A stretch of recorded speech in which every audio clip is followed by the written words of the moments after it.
নমস্কার, গল্প সন্ধানীর আসরে সকল শ্রোতা বন্ধুদের স্বাগত। আশা করি আপনারা সবাই ভালো আছেন, সুস্থ আছেন। আজকে গল্প পাঠের আসরে আমার নিবেদন রবীন্দ্রনাথ ঠাকুরের লেখা গল্প পোস্টমাস্টার। আমার গল্প পাঠ ভালো লাগলে আমার চ্যানেল গল্প সন্ধানীকে আপনারা সাবস্ক্রাইব করবেন আর লাইক, কমেন্ট ও শেয়ার করবেন। শুরু করছি আজকের গল্প পোস্টমাস্টার। প্রথম কাজ আরম্ভ করিয়াই উলাপুর গ্রামে পোস্টমাস্টারকে আসিতে হয়। গ্রামটি অতি সামান্য, নিকটে একটা নীলকুঠি আছে, তাই কুঠির সাহেব অনেক জোগাড় করিয়া এই নতুন পোস্ট অফিস স্থাপন করাইয়াছে। আমাদের পোস্টমাস্টার কলিকাতার ছেলে। জলের মাছকে ডাঙায় তুলিলে যেরকম হয়, এই গণ্ডগ্রামের মধ্যে আসিয়া পোস্টমাস্টারেরও সেই দশা উপস্থিত হইয়াছে। একখানি অন্ধকার আটচালার মধ্যে তাহার অফিস, অদূরে একটা পানা পুকুর এবং তাহার চারিপারে জঙ্গল। কুঠির গোমস্তা প্রভৃতি যে সকল কর্মচারী আছে, তাহাদের ফুরসত প্রায় নাই এবং তাহারা ভদ্রলোকের সহিত মিশিবার উপযুক্ত নহে। বিশেষত কলিকাতার ছেলে ভালো করিয়া মিশিতে জানে না। অপরিচিত স্থানে গেলে হয় উদ্ধত, নয় অপ্রতিভ হইয়া থাকে। এই কারণে স্থানীয় লোকের সহিত তাহার মেলামেশা হইয়া ওঠে না। অথচ হাতে কাজ অধিক নাই। কখনো কখনো দুটো একটা কবিতা লিখিতে চেষ্টা করেন। হাতে এমন ভাব ব্যক্ত করিয়াছেন যে সমস্ত দিন তরুপল্লবের কম্পন এবং আকাশের মেঘ দেখিয়া জীবন বড় সুখে কাটিয়া যায়।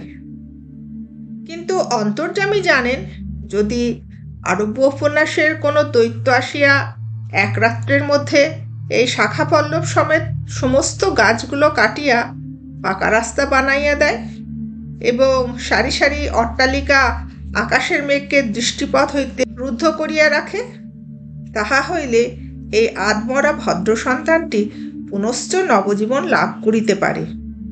পোস্টমাস্টারের বেতন অতি সামান্য, নিজে রাঁধিয়া খাইতে হয় এবং গ্রামের একটি পিতৃমাতৃহীন অনাথা বালিকা উহার কাজকর্ম করিয়া দেয়। চারিটি খাইতে পায়। মেয়েটির নাম রতন, বয়স 12-13। বিবাহের বিশেষ সম্ভাবনা দেখা যায় না। সন্ধ্যার সময় যখন গ্রামের গোহালঘর হইতে ধূম কুণ্ডলায়িত হইয়া উঠিত, ঝোপে ঝোপে ঝিল্লি রাখিত, দূরে গ্রামের নেশাখোর বাউলের দল খোল করতাল বাজাইয়া উচ্চস্বরে গান জুড়িয়া দিত, যখন অন্ধকার দাওয়ায় একলা বসিয়া গাছের কম্পন দেখিলে কবির হৃদয়েও ঈষৎ হৃৎকম্প উপস্থিত হইত, তখন ঘরের কোণে একটি ক্ষীণ শিখা প্রদীপ জ্বালিয়া পোস্টমাস্টার ডাকিতেন, রতন। রতন দ্বারে বসিয়া এই ডাকের জন্য অপেক্ষা করিয়া থাকিত, কিন্তু এক ডাকেই ঘরে আসিত না। বলিত, কি গা বাবু, কেন ডাকছ? পোস্টমাস্টার, তুই কি করছিস? রতন, এখনই চুলো ধরাতে যেতে হবে হেঁসেলের। পোস্টমাস্টার, তোর হেঁসেলের কাজ পরে হবে, এখন একবার তামাকটা সেজে দে তো। অনতিবিলম্বে দুটি গাল ফুলাইয়া কলিকায় ফুঁ দিতে দিতে রতনের প্রবেশ। হাত হইতে কলিকাটা লইয়া পোস্টমাস্টার ফস করিয়া জিজ্ঞাসা করেন, আচ্ছা রতন, তোর মাকে মনে পড়ে?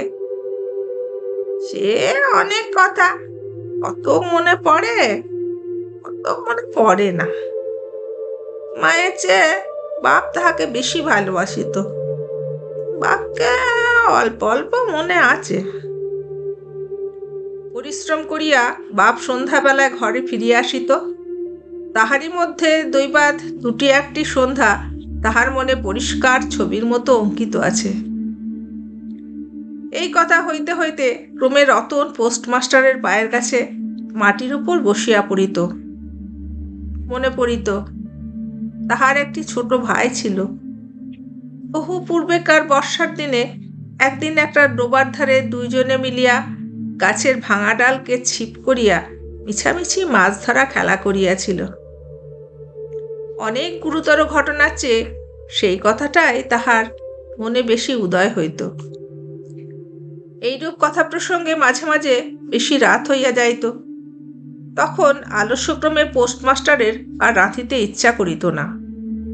সকালের বাসি ব্যঞ্জন থাকিত এবং রতন তাড়াতাড়ি উনুন ধরাইয়া খান কয়েক রুটি সেঁকিয়া আনিত। তাহাতেই উভয়ের রাত্রে আহার চলিয়া যাইত। একদিন সন্ধ্যাবেলায় সে বৃহৎ আটচালার কোণে আপিসের কাঠের চৌকির ওপর বসিয়া পোস্টমাস্টারও নিজের ঘরের কথা পাড়িতেন, ছোট ভাই, মা এবং দিদির কথা। প্রবাসে একলা ঘরে বসিয়া যাহাদের জন্য হৃদয় ব্যথিত হইয়া উঠিত তাহাদের কথা, যে সকল কথা সর্বদাই মনে উদয় হয় অথচ নীলকুঠির গোমস্তাদের কাছে যাহা কোনো মতেই উত্থাপন করা যায় না, সেই কথা একটি অশিক্ষিতা ক্ষুদ্র বালিকাকে বলিয়া যাইতেন। কিছু মাত্র অসঙ্গত মনে হইত না। অবশেষে এমন হইল, বালিকা কথোপকথনকালে তাহার ঘরের লোকদিগকে মা, দিদি, দাদা বলিয়া চিরপরিচিতের ন্যায় উল্লেখ করিত। এমনকি তাহার ক্ষুদ্র হৃদয়পটে বালিকা তাহাদের কাল্পনিক মূর্তিও চিত্রিত করিয়া লইয়াছিল। একদিন বর্ষাকালে মেঘমুক্ত দ্বীপ্রহরে ঈষৎ তপ্ত সুকোমল বাতাস দিতেছিল। রৌদ্রে ভিজা ঘাস এবং গাছপালা হইতে এক প্রকার গন্ধ উত্থিত হইতেছিল। মনে হইতেছিল যেন ক্লান্ত ধরনীর উষ্ণ নিঃশ্বাস গায়ের উপর আসিয়া লাগিতেছে এবং কোথাকার এক নাছোড়বান্দা পাখি তাহার একটা একটানা সুরের নালিশ সমস্ত দুপুরবেলা প্রকৃতির দরবারে অত্যন্ত করুণ স্বরে বারবার আবৃত্তি করিতেছিল। পোস্টমাস্টারের হাতে কাজ ছিল না। সেদিনের বৃষ্টিধৌত মসৃণ চিক্কণ তরুপল্লবের হিল্লোল এবং পরাভূত বর্ষার ভগ্নাবশিষ্ট রৌদ্রশুভ্র স্তূপাকার মেঘান্তর বাস্তবিকই দেখিবার বিষয় ছিল। পোস্টমাস্টার তাহাই দেখিতেছিলেন এবং ভাবিতেছিলেন, এই সময় কাছে একটা কেহ নিতান্ত আপনার লোক আঁকিত, হৃদয়ের সহিত একান্ত সংলগ্ন একটি স্নেহপুত্তলী মানব মূর্তি। ক্রমে মনে হইতে লাগিল সেই পাখি ওই কথাই বারবার বলিতেছে এবং এই জনহীন তরুচ্ছায়া নিমগ্ন মধ্যাহ্নের পল্লব মর্মরের অর্থ কতকটা ঐরূপ। কেহ বিশ্বাস করে না এবং জানিতেও পায় না, কিন্তু ছোট পল্লীর সামান্য বেতনের সাব পোস্টমাস্টারের মনে গভীর নিস্তব্ধ মধ্যাহ্নে দীর্ঘ ছুটির দিনে এইরূপ একটা ভাবের উদয় হইয়া থাকে। পোস্টমাস্টার একটা দীর্ঘ নিঃশ্বাস ফেলিয়া রাখিলেন।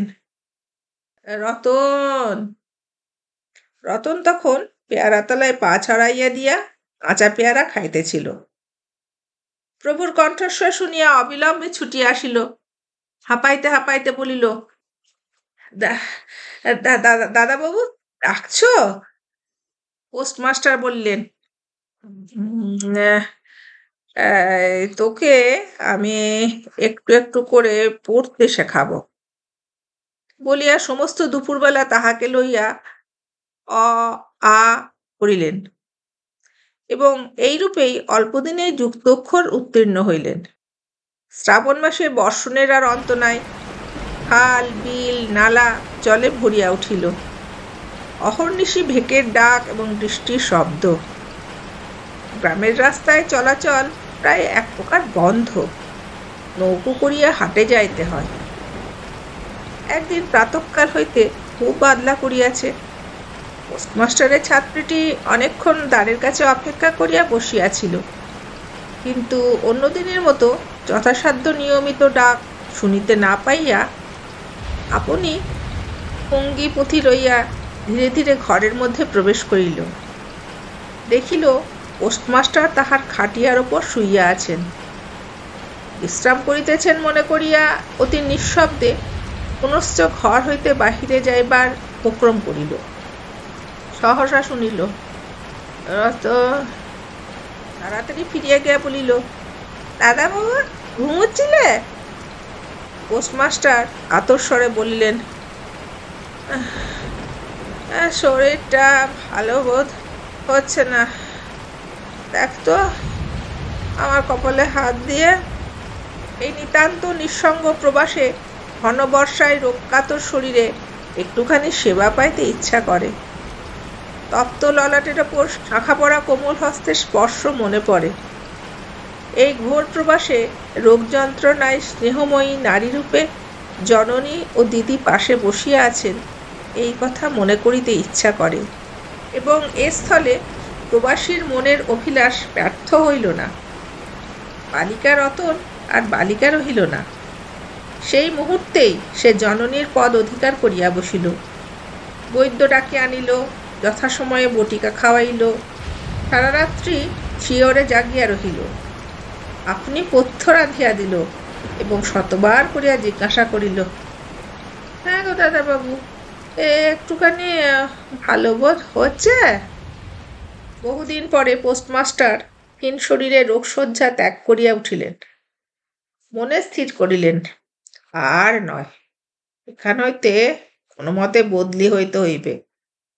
স্থানীয় অস্বাস্থ্যের উল্লেখ করিয়া তৎক্ষণাৎ কলিকাতায় কর্তৃপক্ষের নিকট বদলি হইবার জন্য দরখাস্ত করিলেন।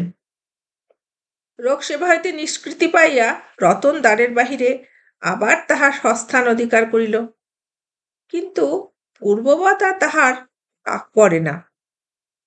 মাঝে মাঝে উঁকি মারিয়া দেখে পোস্টমাস্টার অত্যন্ত অন্যমনস্কভাবে চৌকিতে বসিয়া অথবা খাটিয়ায় শুইয়া আছেন। রতন যখন আহ্বান প্রত্যাশা করিয়া বসিয়া আছে, তিনি তখন অধীর চিত্তে তাহার দরখাস্তের উত্তর প্রতীক্ষা করিতেছেন। বালিকা দ্বারের বাহিরে বসিয়া সহস্রবার করিয়া তাহার পুরনো পড়া পড়িল। আছে যেদিন সহসা ডাক পড়িবে, সেদিন তাহার যুক্তক্ষর সমস্ত গোলমাল হইয়া যায়, এই তাহার একটা আশঙ্কা ছিল। অবশেষে সপ্তাহখানেক পরে একদিন সন্ধ্যাবেলায় ডাক পড়িল। উদ্বেলিত হৃদয়ে রতন গৃহের মধ্যে প্রবেশ করিয়া বলিল, দাদাবাবু আমাকে ডাকছিলে? পোস্টমাস্টার বললেন, রতন, আমি কালই চলে যাচ্ছি। রতন, কোথায় যাচ্ছ দাদাবাবু? পোস্টমাস্টার, বাড়ি যাচ্ছি। রতন, আবার কবে আসবে? পোস্টমাস্টার, আর আসবো না। রতন আর কোনো কথা জিজ্ঞাসা করিল না। পোস্টমাস্টার আপনিই তাহাকে বলিলেন, তিনি বদলির জন্য দরখাস্ত করিয়াছিলেন, দরখাস্ত নামঞ্জুর হইয়াছে, তাই তিনি কাজে জবাব দিয়া বাড়ি যাইতেছেন। অনেকক্ষণ আর কেহ কোনো কথা কহিল না। মিটমিট করিয়া প্রদীপ জ্বলিতে লাগিল এবং এক স্থানে ঘরের জীর্ণ চাল ভেদ করিয়া একটি মাটির সরার ওপর টপ টপ করিয়া বৃষ্টির জল পড়িতে লাগিল। কিছুক্ষণ পরে রতন আস্তে আস্তে উঠিয়া রান্নাঘরে রুটি গড়িতে গেল। অন্যদিনের মতো তেমন চটপট হইল না। বোধ করি মধ্যে মধ্যে মাথায় অনেক ভাবনা উদয় হইয়াছিল। পোস্টমাস্টারের আহার সমাপ্ত হইলে বালিকা তাহাকে জিজ্ঞাসা করিল, দাদাবাবু, আমাকে তোমাদের বাড়ি নিয়ে যাবে? পোস্টমাস্টার হাসিয়া কহিলেন, সে কি করে হবে? ব্যাপারটা যে কি কি কারণে অসম্ভব তা বালিকাকে বুঝানো আবশ্যক বোধ করিলেন না। সমস্ত রাত্রি স্বপ্নে এবং জাগরণে বালিকার কানে পোস্টমাস্টারের হাস্যধ্বনির কণ্ঠস্বর বাজিতে লাগিল, সে কি করে হবে? ভোরে উঠিয়া পোস্টমাস্টার দেখিলেন তাহার স্নানের জল ঠিক আছে। কলিকাতার অভ্যাস অনুসারে তিনি তোলা জলে স্নান করিতেন। কখন তিনি যাত্রা করিবেন সে কথা বালিকা কি কারণে জিজ্ঞাসা করিতে পারে নাই। পাছে প্রাতঃকালে আবশ্যক হয়, এই জন্য রতন অত রাত্রে নদী হইতে তাহার স্নানের জল তুলিয়া আনিয়াছিল। স্নান সমাপন হইলে রতনের ডাক পড়িল। রতন নিঃশব্দে গৃহে প্রবেশ করিল এবং আদেশ প্রতীক্ষায় একবার নীরবে প্রভুর মুখের দিকে চাহিল। প্রভু কহিলেন, রতন, আমার জায়গায় যে লোকটি আসবেন তাকে বলে দিয়ে যাব, তিনি তোকে আমারই মতন যত্ন করবেন। আমি যাচ্ছি বলে তোকে কিছু ভাবতে হবে না। এই কথাগুলি যে অত্যন্ত স্নেহগর্ভ এবং দয়ার্দ্র হৃদয় হইতে উত্থিত সে বিষয়ে কোনো সন্দেহ নাই, কিন্তু নারীর হৃদয়ে কে বুঝিবে? রতন অনেক দিন প্রভুর অনেক তিরস্কার নীরবে সহ্য করিয়াছে, কিন্তু এই নরম কথা সহিতে পারিল না। একেবারে উচ্ছ্বসিত হৃদয়ে কাঁদিয়া উঠিল। না, না, তোমার কাউকে কিছু বলতে হবে না, আমি থাকতে চাইনি। পোস্টমাস্টার রতনের এরূপ ব্যবহার কখনো দেখেন নাই, তাই অবাক হইয়া রহিলেন। নতুন পোস্টমাস্টার আসিল, তাহাকে সমস্ত চার্জ বুঝাইয়া দিয়া পুরাতন পোস্টমাস্টার গমনোন্মুখ হইলেন। যাইবার সময় রতনকে ডাকিয়া বলিলেন, রতন, তোকে আমি তো কখনো কিছু দিতে পারিনি, আজ যাবার সময় তোকে কিছু দিয়ে গেলুম, এতে তোর দিন কয়েক চলবে। কিছু পথ খরচা বাদে তাহার বেতনে যত টাকা পাইয়াছিলেন পকেট হইতে বাহির করিলেন। তখন রতন ধুলায় পড়িয়া তাহার পা জড়াইয়া ধরিয়া কহিল, দাদা বাবু, তোমার দুটো পায়ে পড়ি, তোমার দুটো পায়ে পড়ি, আমাকে কিচ্ছু দিতে হবে না, তোমার দুটো পায়ে পড়ি, আমার জন্য কাউকে কিছু ভাবতে হবে না। বলিয়া এক দৌড়ে সেখান হইতে পালাইয়া গেল। ভূতপূর্ব পোস্টমাস্টার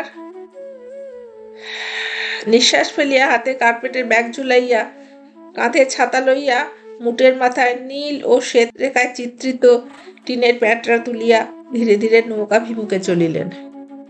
যখন নৌকায় উঠিলেন এবং নৌকা ছাড়িয়া দিল, বর্ষা বিস্ফারিত নদী ধরণীর উচ্ছ্বলিত অশ্রুরাশির মধ্যে চারিদিকে ছলছল করিতে লাগিল। তখন হৃদয়ের মধ্যে অত্যন্ত একটা বেদনা অনুভব করিতে লাগিলেন।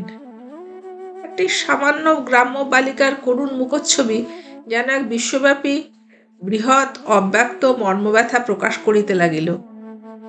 একবার নিতান্ত ইচ্ছা হইল ফিরিয়া যায়, জগতের ক্রোড় বিচ্যুত সেই অনাথিনীকে সঙ্গে করিয়া লইয়া আসে।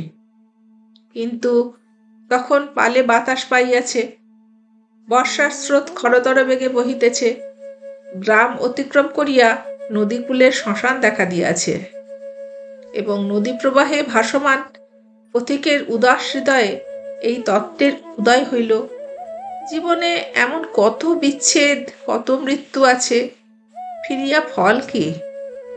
পৃথিবীতে কে কাহার?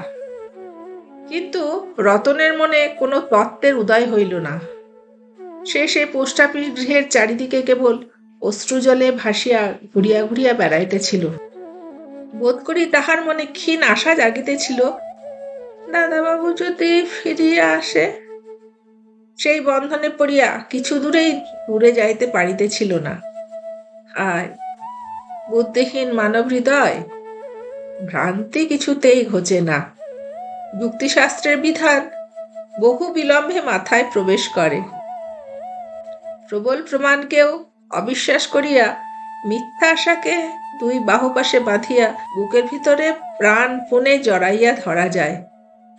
অবশেষে একদিন সমস্ত নাড়ি কাটিয়া হৃদয়ে রক্ত শুষিয়া সে পলায়ন করে।